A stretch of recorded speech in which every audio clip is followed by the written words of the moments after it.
Nancy Pelosi was at the Munich Security Conference in Germany, and this reporter here, who is named Tim Sebastian, he works for DW News, sat down with her for a fairly long half-hour interview and opened up the conversation speaking about Gaza. And he asked her some pointed questions about the United States' responsibility in the genocide in Gaza. And Pelosi has some answers where you can see there's a shift that the Democrats are trying to make. It still is wildly insufficient, but it's like focused on Netanyahu being bad as a big bad guy in the same way they don't want to go after Republicans. They don't want to go about this against or go after the settler colonial project of Israel that is resulting in the apartheid and the genocide. It's the big bad. It's Trump. It's not the Republicans. It's Netanyahu. It's not Israel. Even though 80% of the population supports basically continuing to carpet bomb Gaza because they've become so radicalized. So, with all that said, I think it's important to note that they are attempting to try to pivot and hear some of that in the way she's speaking. But especially at the end, she makes a claim that is such gobbledygook nonsense that it made my jaw drop. Yeah. The White House has escalated its rhetoric pretty sharply last week. Mr. Biden said Israel's conduct of the war was over the top. There are a lot of innocent people who are starving. He said there are a lot of innocent people who are in trouble and dying, and it's got to stop. Can Mr. Biden make it stop? Well, we have I don't want to call him Mr. because I've lost so much respect for him, Netanyahu there, who seems to be... You've lost respect for him. Long time ago, but nonetheless, he seems to be calling the shots, and he and his very extreme right wing, I wouldn't even say conservative because that's a legitimate place to be in the world of thinking on the spectrum, but right wing, radical right wing cabinet.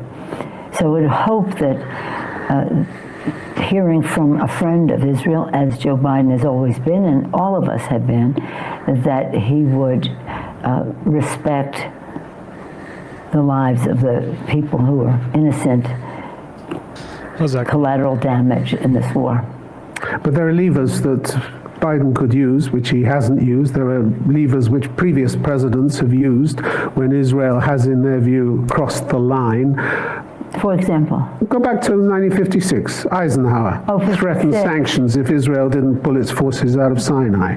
Sorry, can we just Reagan. pause it here and go back and take this whole thing full? But like, what's shocking to me about this is how unserious she is. Like, does she not? This guy has been around the block a little bit. This doesn't sound like college activist. This is a journalist who's been like with the BBC. He's been doing stuff for like decades and decades. Yeah. She genuinely doesn't know that he might have an answer to other presidents have done more to restrain Israel. George H.W. Bush, Reagan, George W. Bush. I mean, publicly was criticizing Israel for targeting Palestinian civilians, just to, like, not as many at the start of his first term. I mean, brain dead. I mean, and to compound the fact, she's like, oh, well, 56. Well, he's not done, Nancy. He's just going chronologically. Yep. So yeah, go back a little bit, Brad, and stick this whole thing again. For example? Go back to 1956. Eisenhower threatened sanctions if Israel didn't pull its forces out of Sinai. Reagan, held up delivery of fighter jets over Israel's action in Lebanon. George Bush Sr. blocked loan guarantees because of settlement building. He did. I was there the day well, going back to 56. I mean, so these levers are there, aren't they? No, 56 wasn't in the 90s. Like, I mean, that's dishonest. What she's doing there is like. Well, she got caught. She got snow job. I was there. Exactly. Like she maybe didn't think he was going to go for it, but like, oh yeah, and then she pivots back to the 50s. H.W. Bush, that wasn't the 50s. Nope. But the president has said something about the settlements. He has said something about the settlements. But saying and blocking weapon supplies, for instance, are very different things, aren't they? Well, it's not. It's a path. It's a path. Look, this is terrible. I mean, nobody wants to in any way minimize what happened on October 6th. This was barbaric. 7th. It was horrible. I don't want to minimize October 6th either. Hostage-taking, rape, murder, kidnapping, attacking young people at a music festival. How bad could it get? And Can you pause it? No, I'm breaking my own rule. I'm breaking my own rule. It could get worse. You know how many times over worse it could get? 1,200 Palestinians? I mean, it's 1,200 Israelis. If you think October 7th is so much worse than what's happened since it, you are simply a racist. You're a racist person. Yeah. So by the way, 1,200. Now we're at 30,000. So that's literally 25 times worse. And not let alone the starvation, the amputations without anesthesia, the lack of clean water, disease. Attacking young people at a music festival. How bad could it get? And almost to the point of inviting a reaction. Now, none of us has any sympathy for what Israel has done to the children and innocent people in this war. We have total sympathy for them, but we want the hostages released. We want Hamas addressed. And by addressed, I mean, if in fact they think that they can just prevail in Gaza and continue to be a threat to Israel, that is not an answer either. So it's a funny thing about war. People think if they start a hostility, they're going to end an injustice, but it usually just adds to further hostilities. But I guess my question is, at what point would you, a longtime friend of Israel, say to the government there, the price of this military operation is too high and is no longer morally defensible? Or are there no limits as far as you're concerned, no red lines? Well, why would they care if I said that? I mean, why would they care? If you don't, you're staying silent and you're complicit, we're not saying silent. No, we're not saying silent. We're saying it's wrong for them to do what they're doing to the extent that they are doing it. Here's more messages. You can understand if it were the Netherlands and someone came in and killed, over 1,000 people and kidnapped and brutally harmed other people, that you would want some justice done. But again, how that is calibrated has to be done with humanity. And that's what we have to return to, is our humanity. But isn't the danger for the U.S. that if you don't like what Israel is doing, and the president has made it clear that some of what Israel is doing he doesn't like, that's right. and you go on supplying them with hardware to do those things, you own this operation every bit as much as they do, don't you? No, we don't. We don't. We have always supported Israel as our national security friend, largely because it was in our interest to do so. Largely because it was in do so. We had shared values that only democracy in the region. The behavior of Netanyahu is, in my view, inexcusable in terms of how it has affected the collateral damage to children and families and the rest. But nobody can take away the right of any country to defend itself. It has been brutally attacked in that way. 28,000 Palestinian lives is more than self-defense, isn't it? It's more than self-defense. Well, their goal, and I just saw President Herzog, for whom I have enormous respect, and I said, how are things? And he basically said, we just have a couple more steps and then we'll be through this. So that sounded optimistic to me, that they think that it is in reach to rid Gaza of Hamas. I don't hear a lot of the people. Here we go. And they're outside my house almost every day, but nobody cares about that. And I don't mean to make that a big thing, but I just hear them saying, free the hostages. I don't hear any of them saying Hamas is a terrorist organization. I hear them praising Hamas. I hear them ignoring the hostages. So there's a lot of, shall we say, behavior we all have to address here. Last week, the EU's foreign policy. All right, we can pause now. We're nearing her magnum opus of insanity, because when that clip started, I found it's longer, and it's longer than the one that's being circulated that you'll hear in a second when she speaks about the arms more directly. But I do think it's notable that you can hear they have decided we're shifting here. We're shifting. We need to appear more empathetic.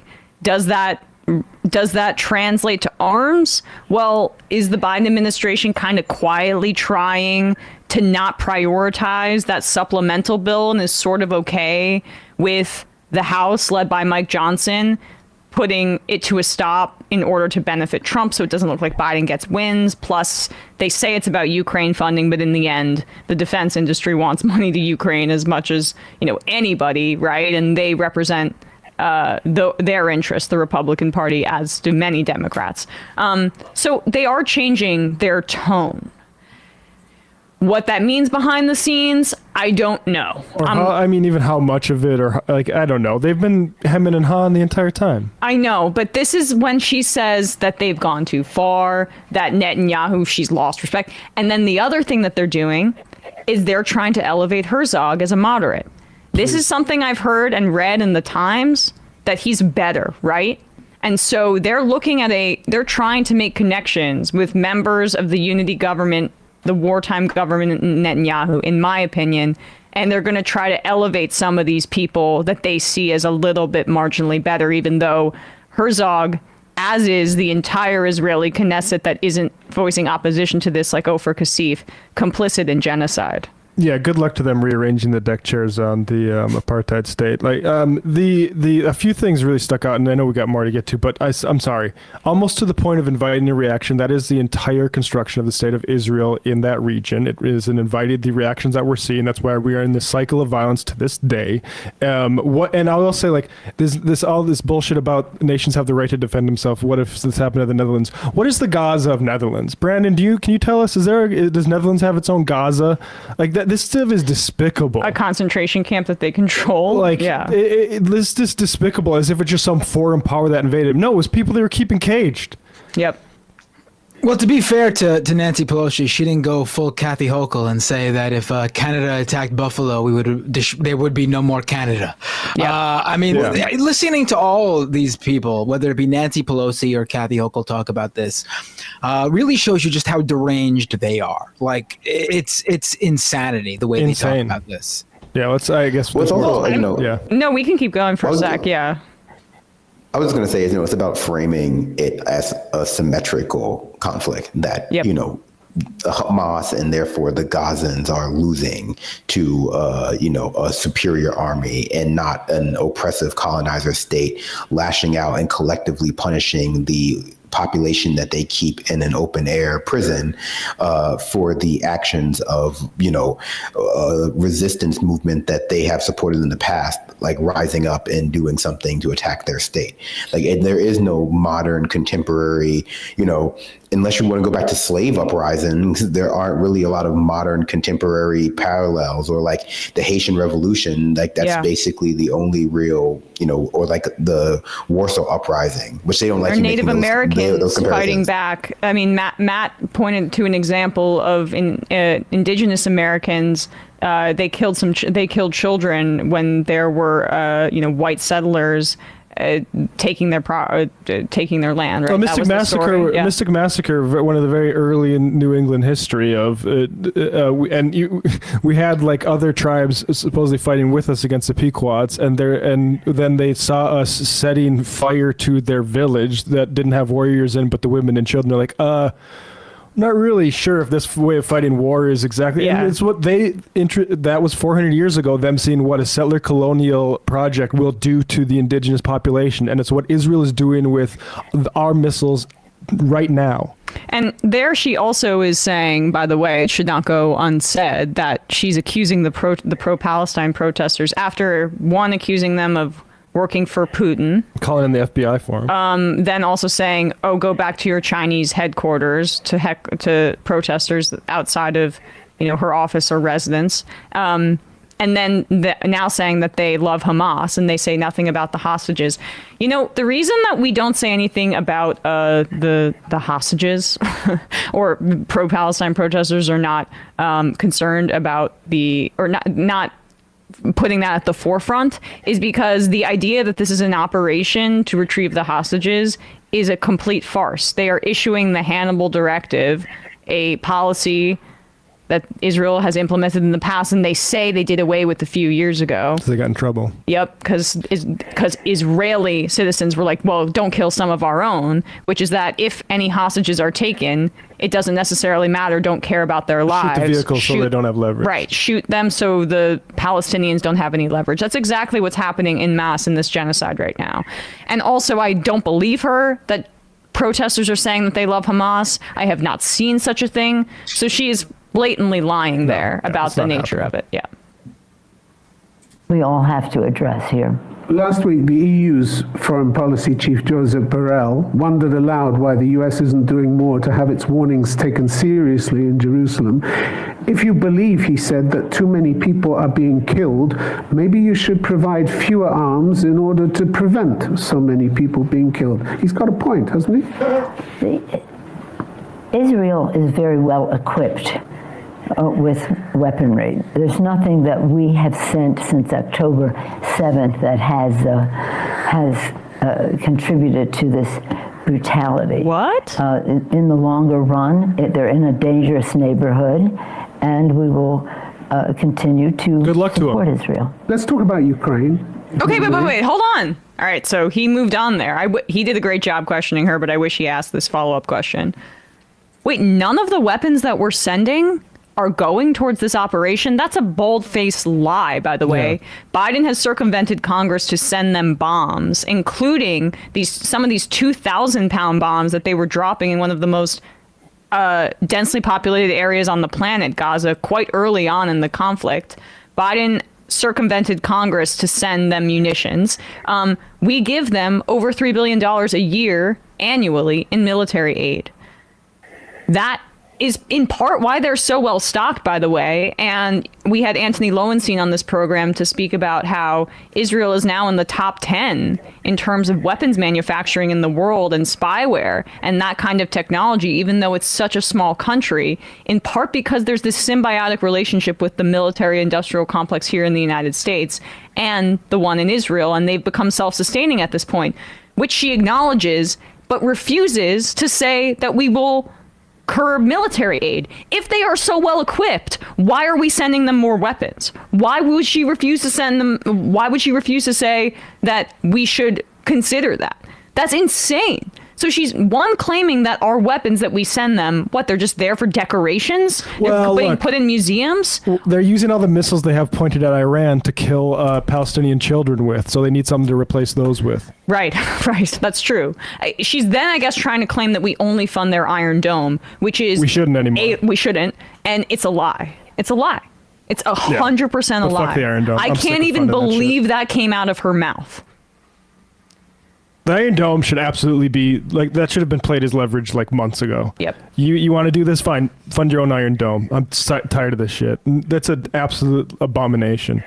And also, it just kind of makes this isn't that important of a distinction to make, but when she says certain things like, I spoke to President Herzog, who I admire greatly. You remember the guy who said that we keep talking about Palestinians as if they're a harmless civilian group, but they're not all that harmless. If you didn't want to start a war, you should have maybe not committed to a coup d'état or whatever he said in the beginning of the offensive from Israel. He said they just have one or two more steps. That's like me saying, it's like me saying if I was dating someone being I'm definitely moving out of my ex's house in 2 days. Yeah, I promise. Right. Don't worry. Don't worry about it. It's happening. I'm breaking up with her tomorrow. I'm telling her about the affair tomorrow. It's humiliating if someone like Nancy Pelosi, who I think as a professional concern can't be capable of humility, would even be able to look at herself from the outside and see how willingly she's being played to play this part in U.S. empire. It also makes Biden look weak. I mean, again, Sam said it before about so much of the job of getting elected president is getting people to envision you as president. And that is a big part of why incumbency has its advantages, plus the fundraising apparatus and all of that. But like being able to be visualized as president in the eyes of the American people also means you're supposed to look like you know what the hell you're doing from a leadership perspective. Biden looks weak as hell as Netanyahu dog walks him and Pelosi and the rest of Democratic leadership all over the goddamn planet. Yeah. No, I mean, people say like somebody like, isn't Iron Dome purely defensive? No, it's not. It's enabling a genocide, and that idea that they're in a dangerous neighborhood, they made that shit dangerous. It's dangerous because of the existence of Israel and the terms that they insist upon, and I mean, not just terms but borders. I applaud Israelis leaving Israel. I'm sick of providing cover for that country as they do this right now. I think the people that are leaving it because it's unsafe, like I think, yeah, it's that project, I hope it falls apart in front of our fucking eyes.